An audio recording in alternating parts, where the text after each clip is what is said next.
They called it the Gathering of Worlds, a once-in-a-generation meeting where the Galactic Council summoned its vassals to renew their pledges, pay their tributes, and remember their place in the cosmic order.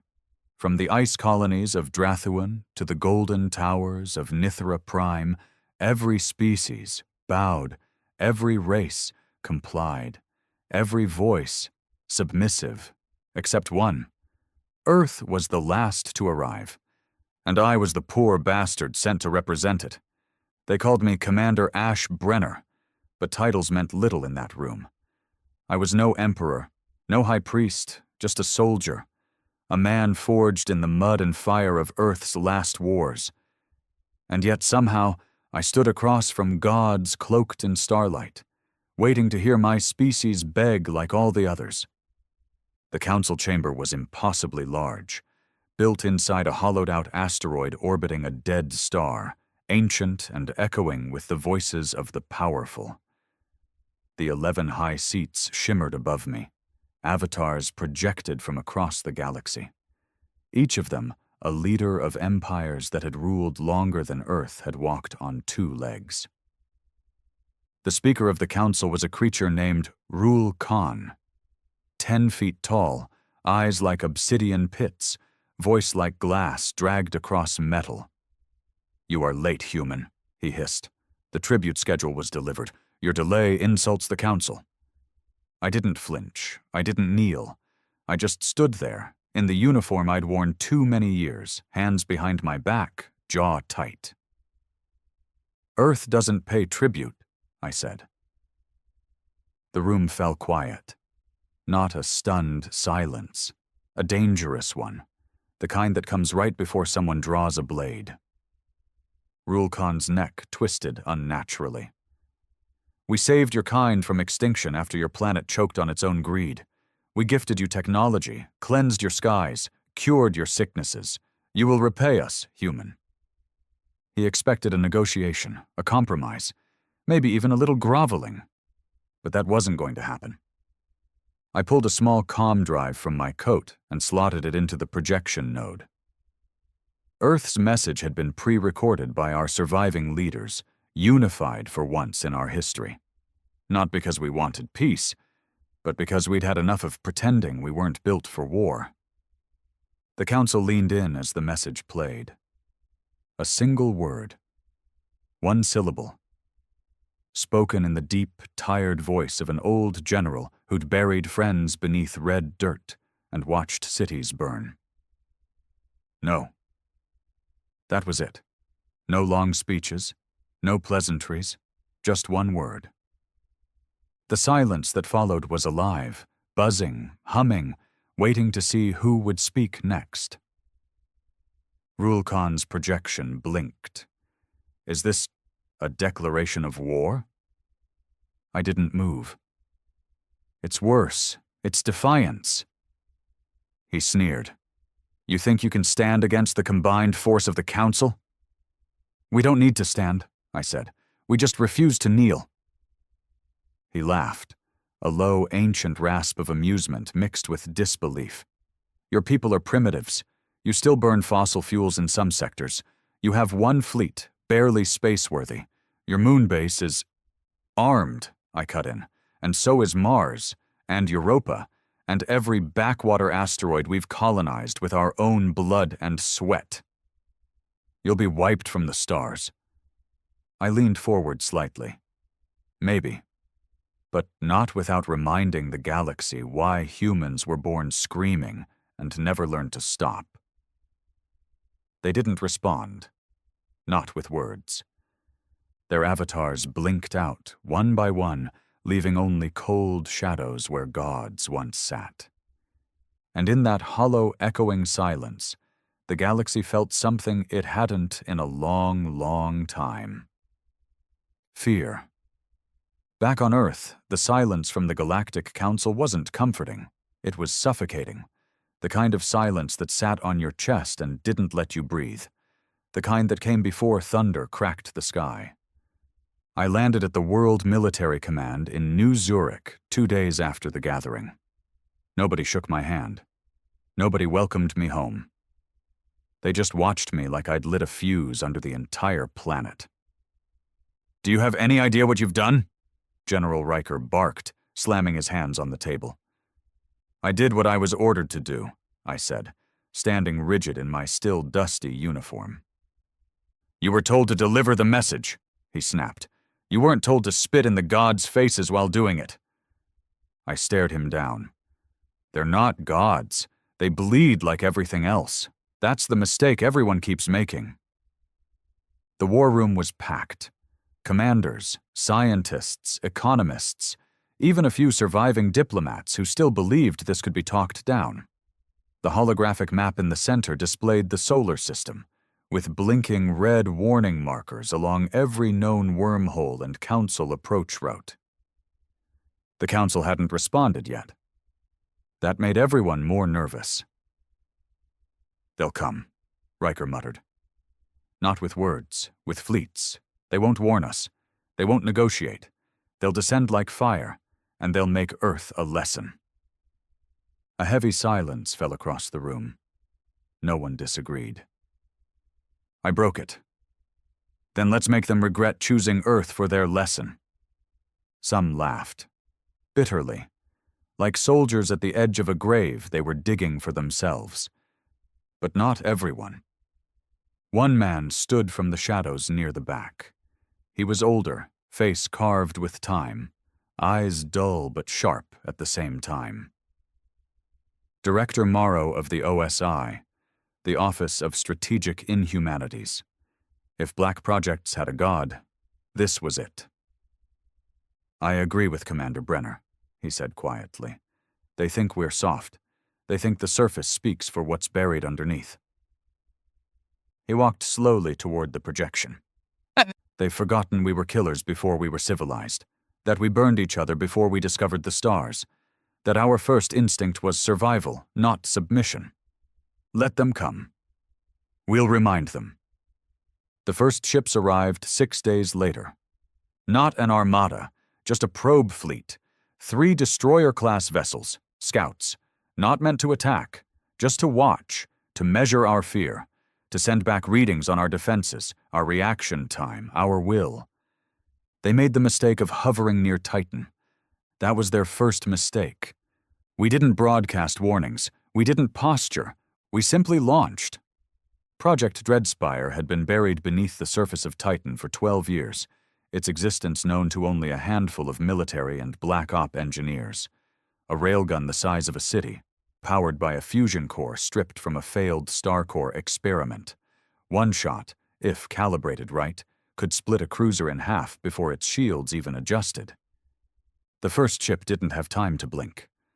The second managed to fire 2 rounds. One missed completely. The other grazed a Martian defense satellite and fizzled in atmosphere. The third tried to run. It never made it past the Oort cloud. We didn't salvage their wreckage. We left it floating, scarred metal and drifting bodies, a message clearer than any broadcast. That was our reply. When the Council finally spoke again, it wasn't through ambassadors or delegates. They sent a herald. Her name was Kareth, a being made entirely of living crystal, designed to terrify. She landed on Earth personally, breaking centuries of protocol. That alone told us how serious this was. I met her in the ruins of Geneva, chosen because it was neutral once, long ago. Now it was ash, a symbol, maybe, of how peace had become a memory. She stood twice my height. Her voice was like singing metal. "You've killed our scouts." I didn't respond. She tilted her head. "That is an act of war." I stared at her through tinted lenses. "You already declared war when you demanded tribute. We just accepted." She stepped forward. "You misunderstand. This is not a war you can win. It is not even a war you will survive." I smirked. "Then we'll be the most dangerous corpse you've ever stepped over." Her crystal eyes narrowed. "Why resist? You are outnumbered, outgunned, outclassed. What does humanity gain by fighting?" I didn't answer with words. I reached into my coat and handed her a tablet. She read it. A single image. An orbital schematic showing a self-destruct device buried in the Earth's mantle. One that would crack the planet's crust and set the atmosphere on fire if activated. Her face twisted in confusion. You would destroy your own planet? If it means taking a chunk of your council with us, I said quietly. Yes. Kareth looked up at the sky, then back at me. For the first time, she looked unsure. Who leads you? She asked. No one, I said.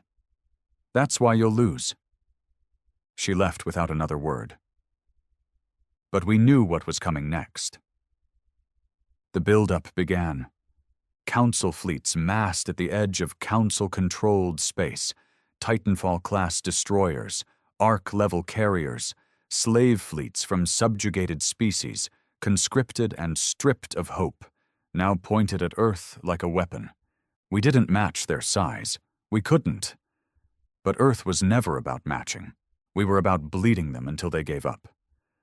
The moon was turned into a fortress. Every crater hid railguns and missile silos. Mars was mobilized, its underground cities emptied and converted into drone factories. Even the derelict platforms in orbit were pulled from the sky, reworked, repurposed. Anything that could float was given teeth. We didn't build to win. We built to make them hurt. That's what they didn't understand. See, the Council fought for dominance, for control, for wealth. But humanity? We fought because we had nothing left to lose. We were good at that. Too good. I watched the first wave enter our system from an old mining platform near Neptune. The stars blinked as their armada arrived, 1,000 lights moving like gods returning from exile. You ready for this? Asked Lieutenant Kane beside me, a grizzled Martian vet who'd lost both legs to a rail fire incident and had them replaced with ground-forged titanium. I nodded slowly. Born ready. They'll burn Earth, he muttered, just to prove a point. Then we'll burn their memory of it, I said. Let the stars carry our echo. He chuckled, hollow and dark. We're not supposed to win this. I looked at him. We're not here to win, Kane. We're here to make sure they never forget us. He smirked. That we can do. By the time their fleets reached Mars orbit, we were ready. The first human losses were catastrophic. Orbital silos fell like meteors. Drone fleets were wiped out in minutes. The Martian sky bled fire. But then we struck back, and something in their lines began to crack. They weren't used to prey that fought like predators. We didn't flee, we charged. We didn't retreat, we regrouped and countered. Every Martian death bought them a blood-soaked inch, and it cost them time, fuel, resources, and morale. The Council had forgotten one key thing. You don't threaten extinction to a species that's already survived it. Again and again, through ice ages, famines, global wars, collapses, and rebirths, we weren't just survivors. We were evolution's unfinished project. We were unfinished for a reason. The Martian skies were a burning hell. What used to be red dust and blue horizon now blazed under artificial stars made of fire and shrapnel. The first wave had struck us with clinical precision, Council destroyers sweeping in tight formations, dropping tungsten rods and plasma charges on our outer defenses like it was a military drill. They expected resistance, but not carnage. They wanted compliance through punishment, a warning to Earth. But what they got was war. I watched from the command deck of the Vulture's spine, a half-salvaged Earth ship fused with alien tech we barely understood, bristling with guns we weren't even sure would fire more than once. Sir, Sector 9 just went dark, reported Ensign Reed, her voice tight. We lost the Korolev spire.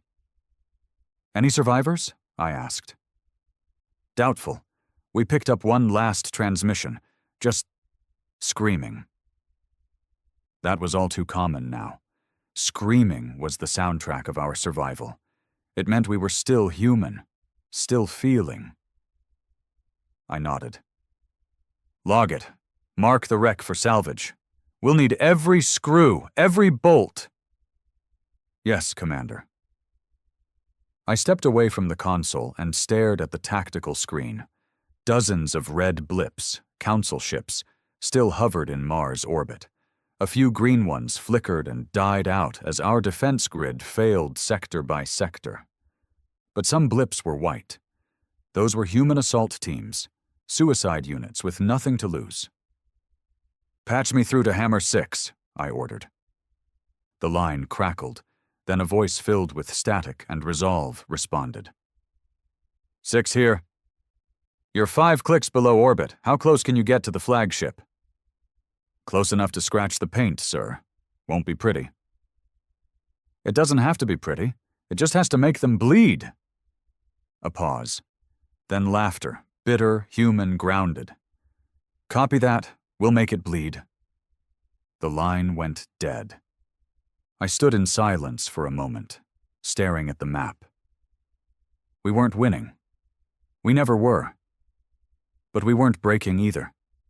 That was the part they didn't understand. We weren't like the other species that bent the knee when a god pointed a finger. We'd stare the god in the face and spit blood in his eye. Hammer 6 was one of our most dangerous assets. 6 men with nothing left to live for, dropped in orbital pods retrofitted from mining gear. No guidance, no safety, just impact, breach, and chaos. They hit the side of the Council's flagship like angry hornets. The ship's shields had just flickered after a plasma coil overloaded from our earlier cannon barrage. 1 second of vulnerability. That's all they needed. The breach was successful. We didn't get a full transmission, just garbled audio, shouts, gunfire, an alien voice screaming, "What are they?" That was the last we heard. When the flagship exploded, splitting open in orbit like a rotten fruit, there was silence in Council command frequencies. Their entire formation halted. Confused, disoriented. We seized the moment. Our ships weren't built to last, but they were built to bite. One by one, smaller vessels began crashing into Council ships, detonating EMP cores and hacking devices coded in languages made to confuse alien systems. Some Council ships shut down entirely, falling to Mars like broken stars.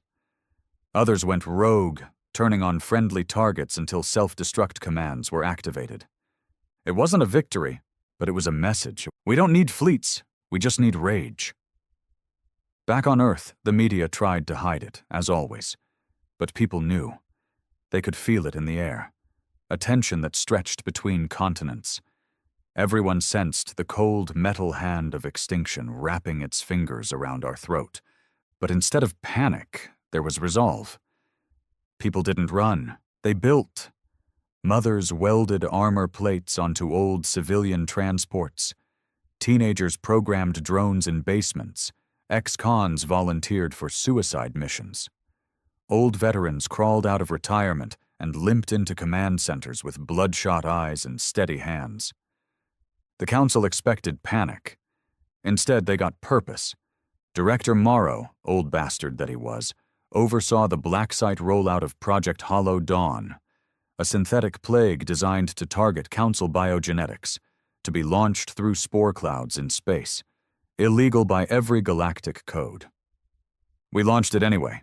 That was Earth's rule now. If you don't like the game, flip the board. The Council tried diplomacy again, if you could call it that. A transmission broadcast across all frequencies, a message from one of their high seats, a bloated thing wrapped in silk and jewels, face hidden behind ceremonial plating. "Surrender now," it said, "and we will preserve a fraction of your species. Resist, and you will be forgotten." I laughed. Forgotten? We're the species that wrote history in blood, who raised empires with stones and brought them down with words. We were never meant to be remembered peacefully. We were meant to be remembered painfully. The second wave arrived 4 days later. Heavier, angrier, a full offensive, coordinated and merciless. Earth's orbit lit up like a battlefield. Council carriers blanketed the sky. Orbital stations disintegrated. Satellites turned to ash. Every city on Earth prepared for impact. But we were waiting. They had studied our weaknesses. They hadn't studied our hate. That's when Operation Black Dust kicked in. Thousands of civilian transports, disguised as refugee ships, were actually troop carriers, loaded with nerve agents, thermobaric weapons, and anti-boarding drones. When the Council ships tried to capture instead of destroy, they opened their doors to hell. One by one, their ships went dark from the inside. We didn't care about honor or protocol. We cared about pain. If we were going down, we were taking as many of them with us as humanly possible. The war shifted after that. The Council stopped broadcasting ultimatums. They stopped capturing. They started erasing. Earth's surface became a graveyard of monuments, craters, bones, glassed ruins of once glorious cities. But we fought on. We built underground. We moved in the dark. We launched counterstrikes from the ocean floor and the frozen edges of the poles. And everywhere they went, they found us waiting. Not organized, not elegant, but present. Like a virus that wouldn't die. Like a whisper in their sleep. Like a species that refused to be erased. There was a moment, just a small one, where it all nearly collapsed. The Council launched a kinetic spear at Earth's core, a weapon meant to trigger a tectonic meltdown. They missed by miles, but it still caused a global quake. Entire continents shifted. Coastal cities vanished beneath tidal waves. Billions were gone. I was underground when it hit. Buried beneath rock and steel, clutching the side of a data node as the entire Earth groaned beneath me. I remember thinking this was it, that we'd finally broken. But when the shaking stopped, and the dust cleared, and the comm lines crackled back to life, someone was singing. A child's voice, off-key, trembling, but singing, and then others joined. One by one, voices from bunkers, shattered towers, ruined hospitals, singing the old anthem, not because they believed in flags or governments, but because it was human, and if the Council wanted to erase us, they'd have to silence every last damn voice. That was when I knew. We weren't dying. We were becoming. They used to call us unpredictable. Now they called us something else. Unknowable. That was the word spreading across the intercepted Council frequencies, spoken in hushed tones, encrypted transmissions, and panicked retreats. Unknowable, unstoppable, unnatural. What began as a tactical war had become psychological.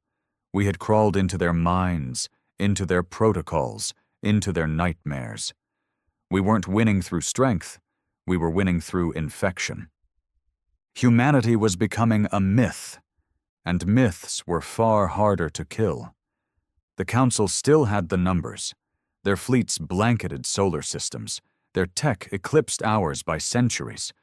But every time they sent a fleet into Sol, they lost ships, they lost time, they lost men, and worse, they lost confidence. Our strategy was simple. Make the war cost more than submission ever would. We didn't strike grand targets anymore. That was predictable. We hit food convoys, medical supply lines, oxygen filtration systems, not to destroy the enemy, but to cripple the machine that kept them moving. They sent drones to track us. We hacked them. They sent assassins. We turned them. They sent peace envoys. We buried them. We used every part of the corpse. I stood in the command bunker beneath what was once the Alps, watching the latest footage from Titan. A council research station, one of their largest, burned like a signal fire on the black horizon.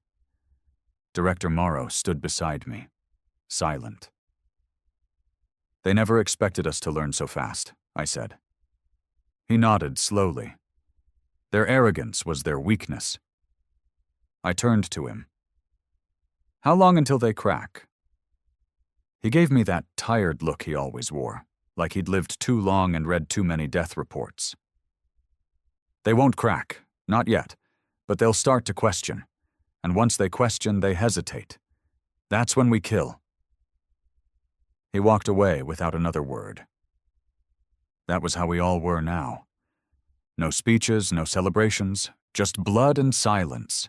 3 months into the counterinsurgency, we intercepted something rare, a council distress call. It wasn't meant for us, but we heard it. A battlecruiser in Sector 39, caught in a radiation storm, was begging for backup. Its shielding was compromised, life support failing, no nearby fleets, no help coming. They never thought we'd be the ones to answer. I ordered the Grey Widow, an old orbital repair vessel, to intercept. Not to destroy, not to salvage, to rescue. It confused everyone. But that was the point. We boarded the cruiser under white flags, suits glowing with artificial council colors. The aliens inside were dying, hallucinating, some barely conscious. We patched their wounds, restored pressure, stopped the bleed. Then we left. No bombs, no sabotage, just a recording left on their central feed. A simple message. We are human, remember that. We didn't need them to thank us. We needed them to wonder why. Because nothing terrifies tyrants more than mercy from the people they tried to destroy. The next council broadcast came with shaking voices and veiled threats. They accused us of manipulating the minds of their soldiers, of infecting their people with ideologies, fear, and something far worse, hope. They were right. Our message wasn't just resistance, it was contagious. Other species, those long enslaved by council control, began to question. Some defected. A mining colony in the Zareth Belt revolted and sent a message directly to Earth. "We heard what you did. We are ready to bleed with you." A ripple became a wave. For the first time, humanity wasn't the lone defiant voice. Others were waking up, and the council was terrified. Because fear is easy to control. But inspiration, that's a damn wildfire. They launched their retaliation swiftly. No diplomacy, no warning. They deployed their Leviathan-class flagship, the Pillar of Order, into Earth's orbit. The thing was a continent in the sky, bristling with weapons that could atomize cities, equipped with thought shields and artificial gravity fields. It wasn't a ship. It was a message. We are gods, and this is your punishment. It hovered for 3 days. We didn't fire. We didn't run. We waited. Because in its arrogance, the council had brought everything it had into one target. And we had been waiting a long time for that. When it finally fired its first round, a plasma beam meant to turn Berlin into glass, something went wrong. The weapon overloaded, exploded. The sky lit up in a white pulse. The pillar's left side fractured, its shields collapsed, and its artificial gravity began to implode inward. It wasn't sabotage. It wasn't an attack. It was hacking. The virus had been uploaded the moment our Mercy ship boarded the cruiser 3 months earlier. A sleeping code buried deep, quiet, and patient, waiting for one command. We called it Echo. When the council ran diagnostics, they found nothing. Their AI systems cleared the file. But Echo wasn't a file. It was a thought, a sequence that rewrote logic paths and introduced one human concept into their godlike machines. Doubt. That's all we needed. The pillar burned for 2 hours. When it finally crashed into the Atlantic, it sent waves that touched 5 continents. We didn't cheer. We didn't celebrate. We just moved to the next target. Because this wasn't a war for glory, it was a war for memory. We wanted the stars to remember who we were. Weeks passed. Council territory shrank. Not from conquest, but from fear. They pulled back, cut off outer colonies, issued orders of total silence in contested sectors. But silence didn't save them. Their empire had been built on obedience, and obedience was rotting. We intercepted another message, this time from a council civilian transport. We believed you were monsters, but now we ask, are you saviors? I didn't reply. Because we weren't saviors. We were just men who refused to die. And that, in the end, was all we ever needed to be. We were deep into the black now. The kind of war that doesn't make it into history books because no one wants to remember what it took to survive. Morality had long since been put to sleep. All that mattered was keeping the light on, our light, no matter how dim it flickered. And right now, it was flickering hard. The council had retreated, yes. Their outer sectors were in collapse, their fleets scattered, their morale bleeding out. But that didn't mean they were finished. Far from it. A cornered god was more dangerous than a marching army. We knew they were planning something. The sudden silence, the disappearance of their communication satellites, the ceasing of all forward engagements. It wasn't surrender. It was the inhale before a final exhale, the kind that scorches everything. And we weren't ready. Mars was crippled. The moon's fortress grid had burned out. Earth was cracked and choking. We had no ships to spare, no fuel left for another major offensive. What remained of our military floated in scavenged armor and held guns stitched together from scrap and spite. And still, we prepared. Because we'd come too far to let it end with a whimper. Inside the shattered remains of Geneva Command, I met with what was left of the Earth Coalition. Generals with prosthetic limbs and hollowed eyes, civilians turned strategists, black site directors, underground tech lords, rogue AI handlers. The room reeked of desperation. They've pulled every asset from council space into one location, said Director Morrow, pointing at a glowing dot on the holographic map. The old Dyson ring around Nephris 5. They're reinforcing it, heavily. This is the final bastion. What's inside? I asked. Information, he replied. Everything. Council archives, genetic databases, weapon schematics, species registries, the backbone of their control. If we burn that, we erase the idea of their empire, I finished. He nodded, and spark a collapse they can't rebuild from. General Eddins frowned. We don't have the ships. We don't have the bodies. We don't need a fleet, I said quietly. Just one chance. They all looked at me, and I told them the plan. It wasn't heroic, it wasn't elegant, but it was human. We called it Project Final Silence. A single carrier, rebuilt from a mining hauler and outfitted with cloaking arrays stolen from the wreckage of council scouts. On board, a fire team of 6, loaded with experimental tech we barely tested, each carrying a compressed quantum spike loaded with a kill code. The idea was simple. Slip through their defense grid, get inside the central data core of the Nephris ring, and detonate the spike. No bang, just erasure. A code bomb. Wipe their records. Wipe their authority. Wipe the memory of their dominion from their own systems. A total collapse of identity. The team was to be called Ghost Unit. And I was leading it. Before we launched, I sent a final message back to Earth Command. Not a speech, just words. To anyone listening, don't remember us as soldiers. Don't remember us as heroes. Remember that we chose to stand. Even when we knew it wouldn't end with parades. Remember that Earth said no and meant it. Then we left.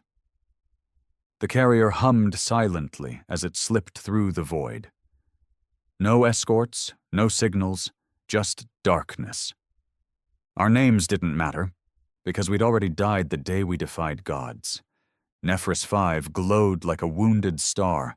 The Dyson ring was massive, an ancient marvel from a time when the Council still believed in creation instead of control. Now it pulsed with scanners and turrets and patrol ships too numerous to count. We didn't fight them. We slipped through them. The cloak worked, mostly. A proximity ping caught us just as we approached the docking hatch. We didn't wait for full scans. We breached. No alarms at first, just the soft hiss of pressurized entry. Then all hell broke loose. The inside of the ring was a cathedral to oppression, walls lined with statues of extinct species, glass cases filled with relics of conquered worlds, data conduits humming with artificial life. We moved fast, through maintenance shafts and ventilation tunnels, following the stolen schematics downloaded during our earlier raids. First kill was quiet, an insectoid technician who didn't even have time to scream. Second wasn't. A patrol of 4 Council soldiers spotted us in a hallway. We responded with brutality. One of my men, Hutch, took a plasma round to the neck. He dropped without a sound. No one spoke. We just kept moving. Every hallway we passed became a reminder of what the Council had erased. Murals of burned planets, lists of compliant races, videos of submission ceremonies paraded like holy rites. This wasn't an archive, it was a church. And we were here to burn it down. We reached the core chamber with only 4 of us left. The defenses were brutal. Automated drones, sensor fields, AI constructs that screamed in your head instead of your ears. We lost Jacoby there, vaporized mid-stride. No time to mourn. I reached the central console and slotted the spike. It asked for a final command. A phrase? A word, and I knew exactly which one to give it. The one that started this all. Number. The spike glowed once, then vanished into the core's interface. We ran, not because we were scared, because we knew what came next. The ring convulsed. Sirens blared, the lights flickered. And then it began. Not an explosion, but silence. Total, absolute, obliterating silence. One by one, the ring's systems shut down.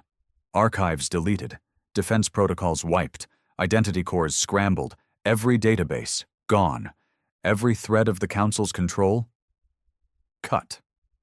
We escaped in a stolen patrol ship, just as the ring began to break apart under its own weight. We watched it crumble behind us, and none of us spoke. There were no words for what we had just ended. Across the galaxy, Council systems fell into disarray. Orders stopped coming. Records were gone. Command hierarchies broke down. Civilizations that had been held in line by fear and administration found themselves unshackled. Not because of hope, but because there was no one left to tell them no. Earth didn't win through force. It won through erasure. It made the gods forget they were gods. And in the vacuum that followed, the galaxy didn't weep. It exhaled. The galaxy didn't explode after the fall of the Council. It unwound. Like a machine that had been running too long, too hard, too controlled. The silence that followed the destruction of the Nephris ring spread faster than any scream. One by one, star systems flickered offline from Council command. Ships lost connection with their masters. Colonies sat idle, waiting for orders that never came. And when none arrived, they remembered how to think for themselves. Earth didn't declare victory. We didn't send out diplomats or parades or celebrations. We didn't have the strength or the delusion. We were still bleeding, still burning. We'd won, but only in the sense that we didn't lose. The Council was gone, but so was half the human race. I returned to Earth 7 weeks after Nephris fell. The sky was gray, not from war, but from ash, smoke, and atmosphere that had been punched and clawed too many times by weapons never meant to be fired in our cradle. Geneva was gone. New Zurich was underwater. The Americas had fractured into splinter states, each one limping forward with barely any power, no supply chains, and too many ghosts. We didn't rebuild. We endured. The World Military Command didn't exist anymore. I wandered what was left of it. Old bunkers, collapsed tunnels, rooms full of dead plans and forgotten names. A boy stood near one of the collapsed data cores, poking at it with a stick. He couldn't have been older than 10. Thin, dirty, but alive. He looked at me like I was some kind of monument. "You part of the old world?" he asked. I gave him a tired smile. "Something like that." "You kill them all?" he asked. I shook my head. No one ever kills them all. "But they're gone, right?" "Gone enough." He nodded, then ran off, as if that was all he needed. I watched him disappear into the rubble and wondered how many others like him were out there. Born in fire, raised in silence, too young to know what a planet without war looked like. Too young to understand what we'd lost. Director Morrow found me weeks later, or what was left of him. He walked with a limp now. One eye was glass. He'd aged 2 decades in 2 months. "Congratulations," he said without sarcasm. "You destroyed a 1,000-year empire." I didn't respond. He sat beside me on the wreckage of a comm tower, lighting a cigarette with shaking hands. "You ever wonder what comes next?" he asked. "No," I said. "That's someone else's problem now." He laughed bitterly. "There's no one else left." We stared at the dead city. "You know what the problem with winning is?" he muttered. I raised an eyebrow. "You become the thing people fear next." And with that, he walked away. The transmissions started soon after. Across the galaxy, new voices rose up. Former slaves who now controlled star systems, alien races claiming independence, warlords carving up council sectors, revolutions turning into dictatorships, chaos dressed in freedom's skin. Some praised Earth. Most feared it. They'd seen what we could do, what we were willing to become when pushed. They didn't want saviors anymore. They wanted space. So we gave it to them. We stopped broadcasting. No more warnings, no more speeches. We turned inward. Humanity would not lead. Humanity would survive. Let them write their own stories now. We'd written ours in blood already. I walked through the ruins of Moscow one morning. It had snowed the night before, and the bomb craters were hidden beneath soft white blankets. It almost looked peaceful. A woman emerged from one of the shelters. She was older, one arm missing, the other holding a metal pipe as a makeshift cane. "You one of the soldiers?" she asked. "I was." "You kill them?" "Some." She nodded. "My boy said you scared the stars." I chuckled. "I didn't mean to." "Good," she said, then walked away. That's what Earth had become now. Not a capital, not a power, just a reminder. A whisper in the dark. Don't push them. Don't test them. They said no to gods. And gods died. A few of the ghost unit survived. Hutch's body was never recovered, but Jacoby had made it out. Lost half his face and one lung, but still kicking. We met one last time in what used to be an airport hangar, now turned into a refugee shelter. He didn't speak much anymore. Didn't have to. He looked at me, handed me a flask, and we sat in silence for an hour. 2 broken tools from a war that broke the sky. He finally asked, "Think they'll come back? The Council?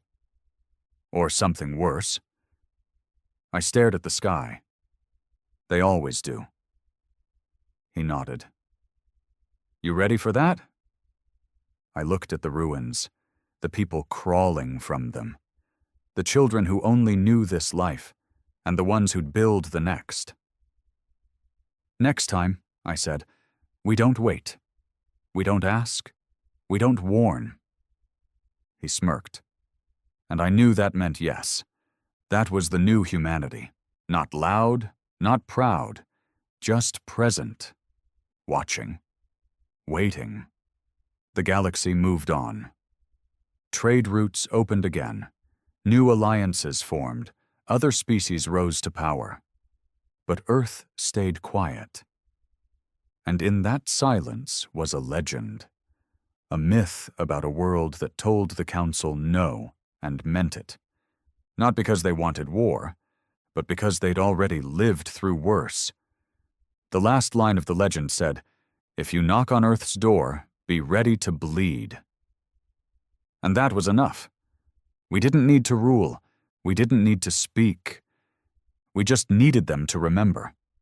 The galaxy moved on.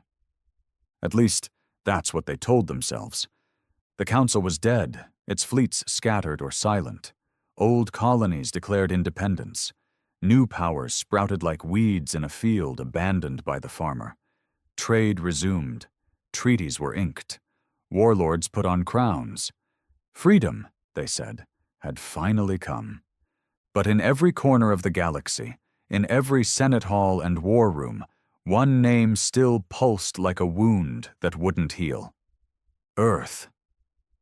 They never came back, never sent diplomats, never claimed territory, never answered hails. They just vanished into their own dust. But the fear remained. Because while Earth had gone silent, their echo still thundered. In the sand-blasted wastes of Varnus II, a merchant tribe passed stories by firelight. One tale always returned, of a species that said no to the gods and made the stars bleed. They used only one word, the old woman whispered, and it was enough. Children didn't believe it, not really.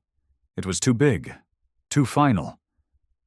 But they still jumped when the sky cracked with thunder. Because Earth wasn't a story anymore, it was a warning. In the Terran Empire, a rising power began building fleets. Ships longer than cities, bristling with weapons. They carved new trade routes, expanded colonies, and drafted conquest plans. They spoke often of dominion. Until one scout ship, searching near the Sol perimeter, vanished. Not destroyed, not attacked, just gone. No signal, no debris, just silence. They sent another, same result. No violence, no return. Just erasure. Veltarin's expansion halted overnight. A rumor started among their admirals. Earth is still there, watching. And worse, they remember. On the academic moon of Orlis, a historian named Keparn dedicated her life to studying Earth. She gathered fragments of intercepted human transmissions, reconstructed footage from the Council archives, and studied the ancient Earth word, no. Her thesis was banned. Her research erased. She disappeared 2 months later. Some said she fled. Others said she went to find Earth herself. Whatever the truth, her final paper leaked before the purge. It read, "The problem isn't that Earth fought back, it's that Earth learned. And if they learned once, they can learn again." 50 years after the fall of the Council, a new galactic order was forming. Loose, nervous, built on tentative handshakes and unspoken fears. Every treaty had a line that wasn't written down. Every map had a place that wasn't drawn. Earth. Some called it a dead world. Others, a sleeping god. A few believed it was still burning, not with fire, but with resolve. Because nothing had come out of Sol in decades. Not ships, not signals, not survivors. But when probes drifted too close, they were always found later, cracked open, wiped clean, sent home with one chilling addition: a carved word etched deep into metal. Number, and then came the flare. It started small.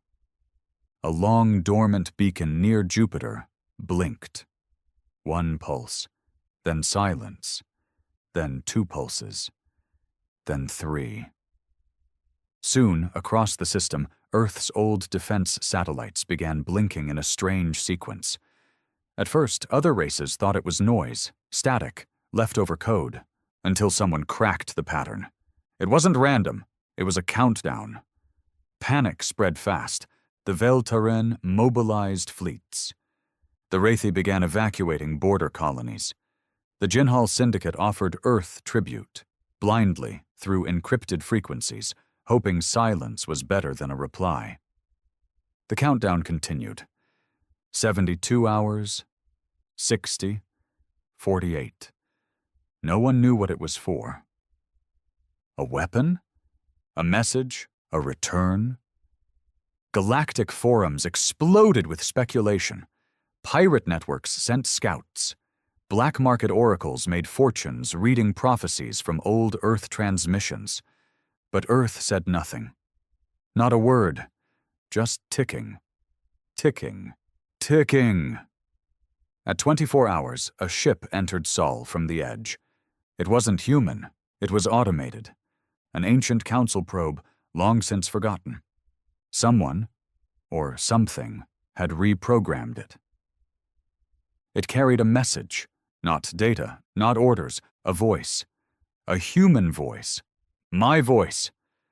We are still here, it said, and we have learned. Then the countdown stopped. No explosions. No invasions. Just the truth. They were listening. And Earth was awake again. That message broke the galaxy. Not through fear, but through uncertainty. Because the dead don't speak. And Earth had spoken. It hadn't threatened. It hadn't warned. It had simply reminded them, we're still here. We remember. We learn. And now the galaxy knew. Earth never forgot how to fight. They'd just been waiting. The galaxy didn't sleep that night. Across every star-faring species, every military council, every slum-born scavenger fleet, all eyes turned to Sol. The pulse had stopped, the countdown had ended, and Earth had spoken. We are still here, and we have learned. No declarations, no demands. Just that voice, tired and sharp, reverberating across frequencies that hadn't been touched in decades. But it was enough. For the first time in a generation, the fear wasn't that Earth would attack. It was that Earth had a reason not to. In the black edge of the Sol system, cloaked ships hovered. Every race sent someone to watch. Some were scouts, others diplomats. A few were fools who thought this was the moment to strike. None came home. The Watchers never saw gunfire. No fleets emerged from the planetary crust.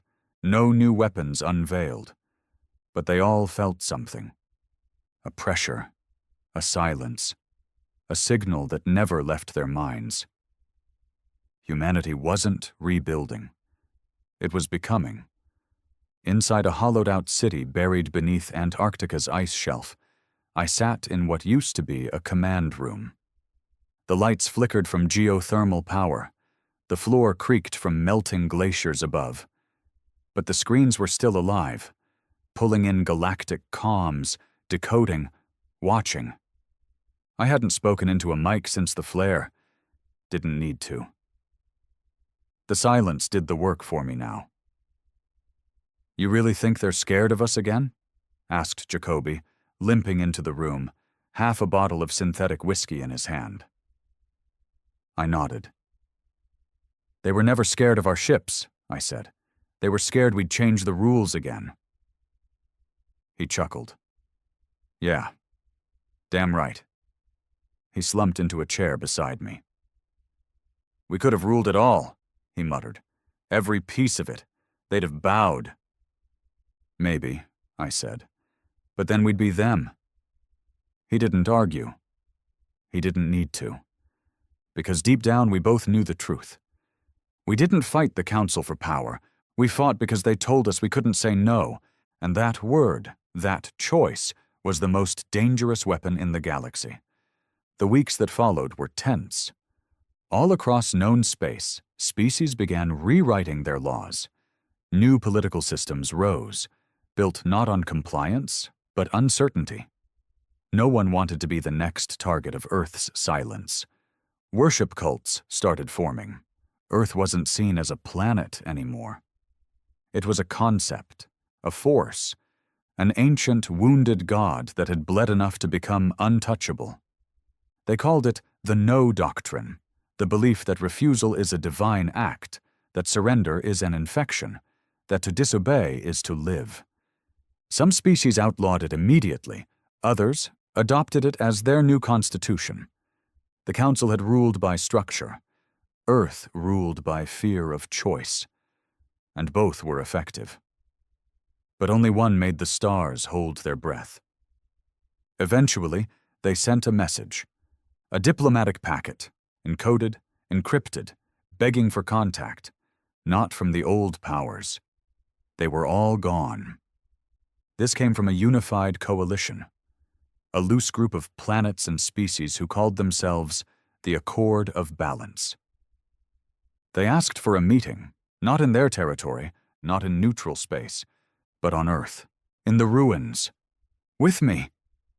They didn't know my name, only my voice, and they wanted answers, not to what Earth wanted, but what it would do next. I met them at the edge of the blast crater that used to be what the Council called Human Settlement Zone 1. We called it Boston. 6 ships landed. Small, unarmed, 1 representative each. Alien faces, different limbs, different languages. All of them nervous. Not one of them looked me in the eye for long. I didn't stand on ceremony. I pointed to the crater. You see that? They nodded. That's what happens when you ask the wrong question. One of them spoke, trembling, voice filtered through a translator. What do humans want now? And there it was.